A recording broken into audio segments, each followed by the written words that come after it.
Greetings, everyone. This is Reverend Deborah Johnson with Inner Light Ministries in the Santa Cruz area of California. And I am so pleased to be here with my brother, my friend, my mentor, my colleague, the Honorable Reverend Michael Bernard Beckwith. How you doing today? I'm outstanding. Good service yesterday, and I'm glad you were there to give us a part of that benediction, and it was just good to see you, and I'm doing well. Yes, that was big fun. So I am with you now out of the Los Angeles area in my family home. Actually, Reverend Michael and I grew up at the same time in the same, basic neighborhood. Our paths have been crossing each other for a really long time. And, prior to us being full-time ministers, we were both into political engagement. We were both doing cultural diversity work. We've been activists, all of our lives. And that's part of the reason why we're here now. Inner Light has launched a virtual engagement called #Visions Igniting. #Visions Igniting, sharing what we do want to see in the world. And that is so incredibly important. Can you share with us a little bit, Reverend Michael, why it is important that we speak about what we do want to see? Absolutely. It's extremely important. As you indicated, so many people can rattle off in an instant what they don't want. Yeah. And when you ask them what they do want, they have a hard time vocalizing it and articulating it. We know that there's a universal law that responds to our word, responds to our vision or lack of it.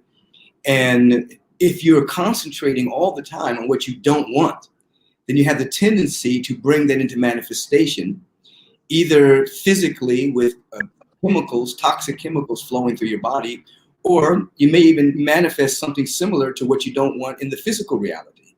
So to train oneself to really to be able to articulate and to ultimately see, what you do want and live in that frequency is extremely important. You're giving a message to the universe. This is what I want. This is where I want to live. This is how I want to live. And it responds to you. I've said over the years that the universe responds to the nature of your song. Is your song a dredge or is your song a celebration of possibility? It's up to us. This is true. And, the same principles work on the collective level that work on the individual level. Absolutely. So whatever it is that we want to see as a society, we also have to articulate that. We have to focus our attention there. I'm a veteran of many movements, the Black liberation movement, the LGBTQ movement, the feminist movement, the spiritual movements. I can go on. And I can tell you now that we did not get the progress that we're seeing now just by focusing on everything that was bad or everything that was wrong or all the things that didn't happen, that we came together collectively with a vision. I remember distinctly, I was writing a paper on Bobby Kennedy when he was assassinated. He was killed very close to where we lived as kids, Reverend Michael. Right. And one of the things that he said really struck me. He said, some people see things that have already happened, and they ask why. He says, other people see things that haven't happened yet, and they ask, why not? They see what could be possible and ask, why not? Right. That was prophetic. And, people are sometimes addicted to what they don't want. Some people are addicted to their pet peeves, what they don't want. They get a charge out of that negativity. And what we're seeking to do is to raise people to a whole nother level of awareness, as you indicated, individually and collectively. Because as the collective consciousness rises up to articulation and the feeling tone of what we want, as Victor Hugo reminded us, there's nothing that can stop an idea whose time has come. Doesn't matter who's in political office, doesn't matter, what the economic system is doing. When an idea whose time has come and there's enough people holding that idea, articulating it, walking in the direction of that idea, it will emerge and the politicians will scurry to get in front of it because it's trending. You see, we see that all the time. So I think one of the things that you're bringing to light here, Reverend Deborah, is the fact that as a citizenry, we really have the power. And though we've abdicated our authority to external authority figures, governments and politicians and potentates and presidents and things of that particular nature, but if the citizens come together and really articulate the vision of the world they want to live in and feel it and walk in that direction, nothing can stop it. Nothing. You look back on history, Renaissance, it was always the citizenry that rose up and said, this is the direction we're walking in. And it emerged. People have forgotten how powerful they are. They've abdicated their authority. You got it. And we're seeing right now what happens when there's no plan. We're seeing what happens when there's a global pandemic, right? And there's no real vision about what we need to be doing, how do we get out of it, and a consistency walking in the direction of what works. Absolutely. The global pandemic has been politicized, first of all.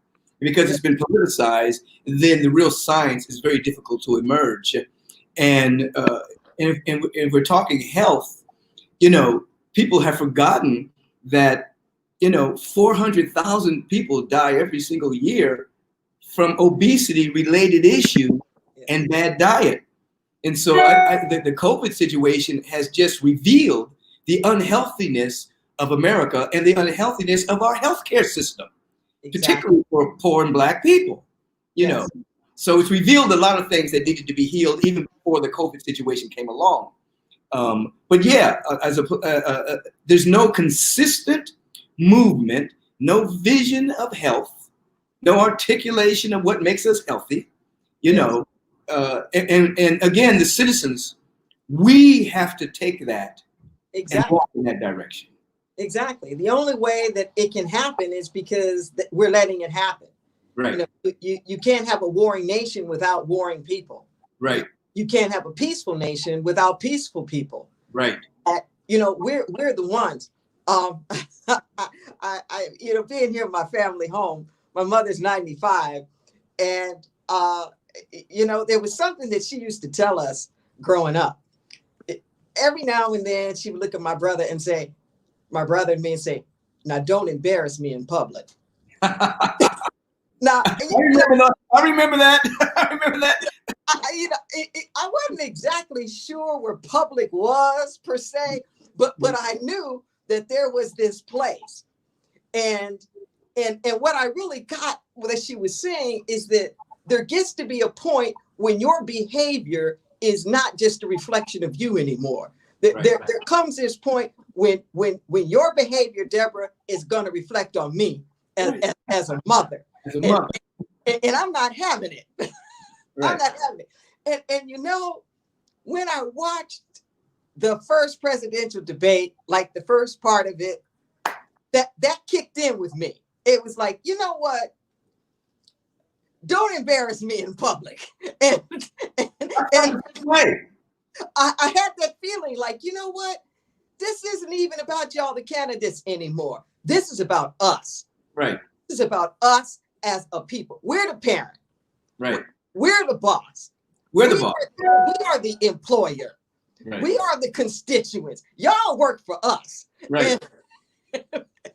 And we have to step up our game about what our expectations are, but you can't do it if you don't talk about it, if you don't discuss it, if you don't share it, if you don't lift your vision up. And I'm asking all of you, if people look at your memes, if they look at your social media, if they look at your emails, if they listen in on your conversations, do they know what you stand for, not just what you stand against? No, you're bringing it home right there. I love what you just said. First of all, about the embarrassment. I was embarrassed by the world. It's like the world is looking in at us. That's what I'm saying. Laughing, and we're a laughing stock at the ignorance on display. It's like, we're just going to display ignorance. This is what ignorance looks like. And exactly. And I really appreciated what you just said about if someone were to look at your Instagram page or Facebook page or Twitter, what would that be saying about you and your vision and your possibility? Because not only does are people looking and seeing where you live in your mind, but the cells, the mitochondria of your body is listening too. Yes. They're formulating that into chemistries that's going to make you sick. And so, so you have a physical response and reaction. And as you indicated, we have a global response, a collective response. Yes. And people need to take responsibility. Yes. They need to take responsibility for what comes out of their mouth.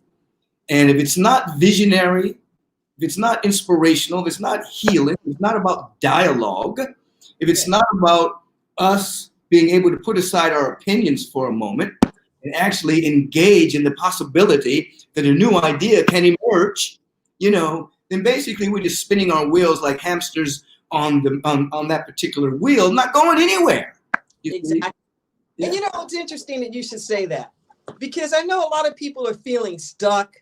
They're feeling like it's just the same old, like, nothing ever happens. But I have to remind people that nothing stands still in the universe. Right. Everything is in motion. Everything is in cycles. Whether it's the cells in your body temple, they're moving. The solar systems, everything is moving all of the time. And what you think of as a rut is not a lack of movement. It's pure repetition. Right. A rut is not no movement. A rut is the same movement. Right. Over and over and over again. So this political rut that we're in, it's not because nothing's happening. It's because, baby, we keep doing the same thing. It's the same thing. And that rut, the only difference between a rut and a grave is the depth.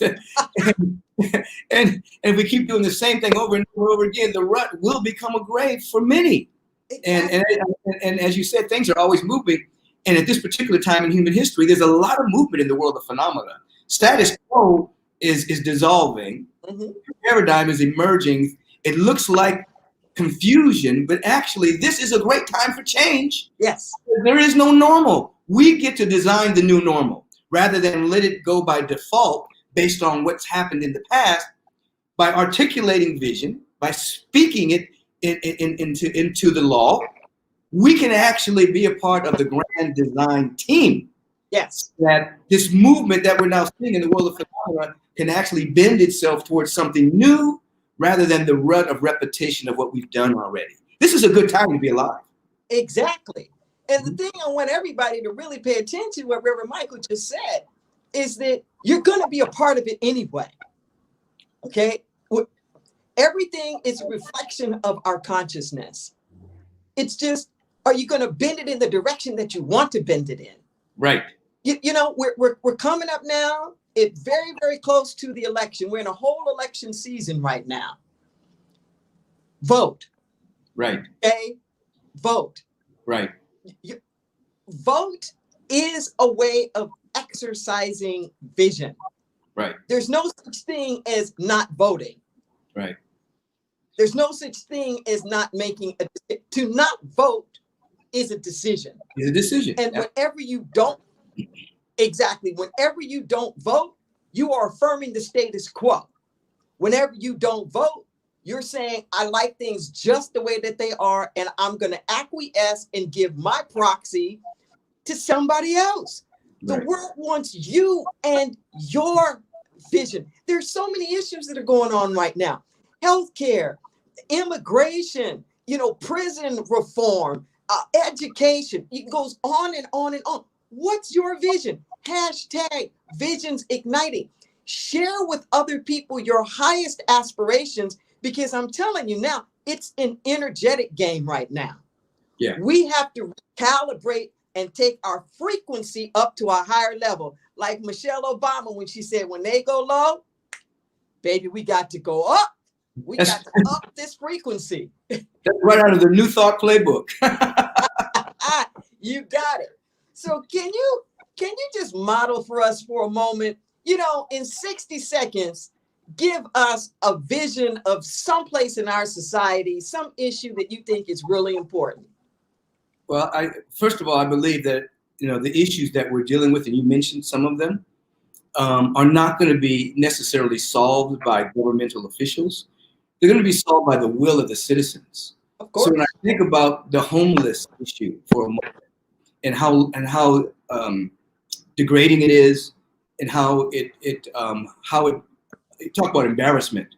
A country as rich as America is, and even though the wealth came from the backs of our ancestors, the slaves, I have a vision that people, not the government necessarily, but people will rally around this particular stain on our culture and on our country, and actually begin to build not only affordable houses, not actually begin to have mental therapy for individuals, actually begin to create ways by which people can move themselves back into society, being fruitful and productive, and entering into a vibration of self-love and appreciation, rather than, there are no extra people, there are no accidents that God made.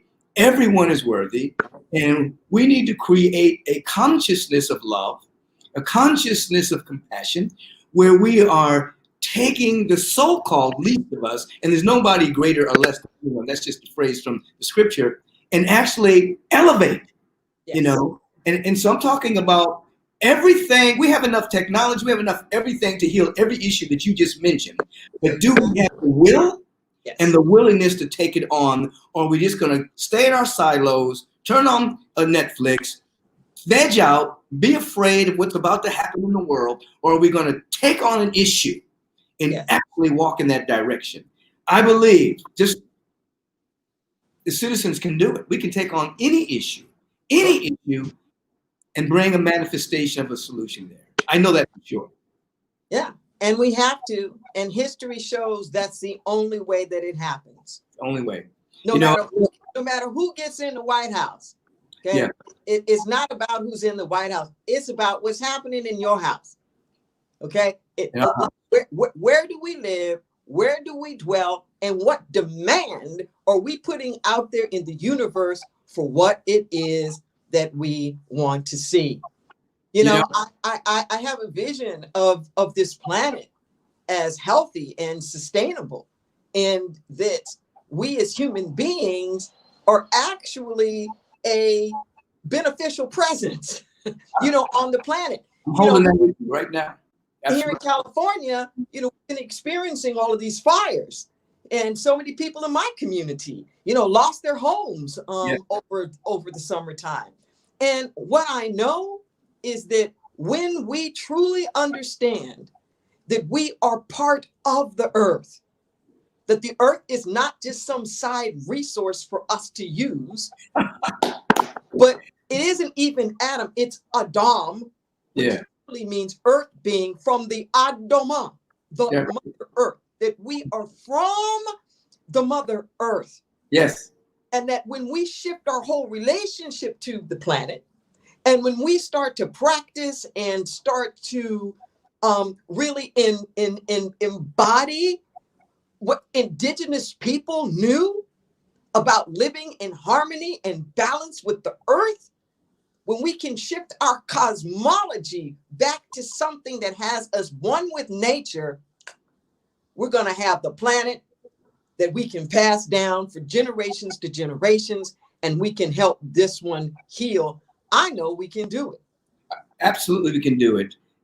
Over the last couple of months, our ties have gone to organizations that are either planting trees or are helping with climate change education. We just up-leveled our taking that on as stewards of planet Earth. Because I don't even look at the Earth as a resource. Yeah. It's a source. It's a source of how we came into being as an earthling, as a spiritual consciousness, being an earthling. And so we have to take care of the mother. I'm absolutely with you. I love what Buckminster Fuller said.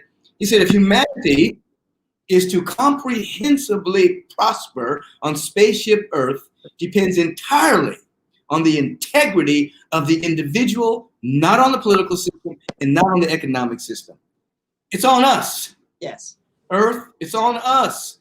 Over incarceration of beings, the the prison industrial system. It's on us for justice to become blind again and not peek when they see a black person or a poor person. It's on us to allow for the individuals that have slipped through the cracks and are homeless to take care of our brothers and sisters. It's on us.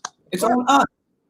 And if we wait and think that the president is going to do it, they are professional politicians. Yes. Their main focus is to be reelected. And they have a bully pulpit, and they can make some changes, but the professional politicians are not going to make the change. Leaders are. Yes. And the citizens must assume their leadership, step into that role, and make a difference. Yes. And no matter if your person gets in there, and I'm talking about in all different kind of levels, your support is not just about the vote. You have to be there. Barack Obama used to always say, make me do it. Right. Keep my feet to the fire. Right. Get behind me. Yes, for this very reason. Keep the heat on. Right. Well, my brother, I could talk to you forever because I appreciate what you said, though, because, a lot of promises were made in those political rallies and those debates. A lot of promises were made. Yes. And we have to keep the heat on when whoever gets into office to say, remember when you said this? Yes. Remember when you talked about reparations? Remember when you talked about stimulus? Remember when you talked about this? Let's make it so. Yeah. And they need that. Yeah. They need to be able to speak with the mandate of the people, right, in order to get the influences that they need to move things along. Absolutely. You know what? I want to invite everybody, this virtual engagement. You can have these conversations. Hashtag Visions Igniting, sharing what we do want to see in the world. Thank you, Reverend Michael, and everybody, get out there and vote. Yeah, it's my joy to be with you. This is a great program. This is where I live, in the vision process. And this is, without vision, the people perish. And so good work, Reverend Deborah. Let's keep this going. I'll pass it on. Yeah, and I just want to, acknowledge my ministry, Inner Light Ministries, was modeled after the experience that I had being part of the Vision Corps of the Agape International Center with Reverend Michael. So this thing about visioning, every place that I've used it in my own politics, both of us developing our own ministries, my social justice work, I can go on and on and on. I'm telling you, it works. Yes. And we love you, the community at Agape. We embrace you, and I mean, you're one of us. It's not like you're out there. We're together. It's one ministry in different locations. One of my board members said yesterday, I love Reverend Deborah. We got to get her out there more. Do stuff with her. I said, absolutely, let's do it. Yeah, there we go. And I'd invite everybody to follow the Association of Global New Thought. Reverend Michael and I are both on the board there, and they're also supporting this hashtag Visions Igniting. Let's do this. Let's do this. Blessings to you. God bless you. God bless you too.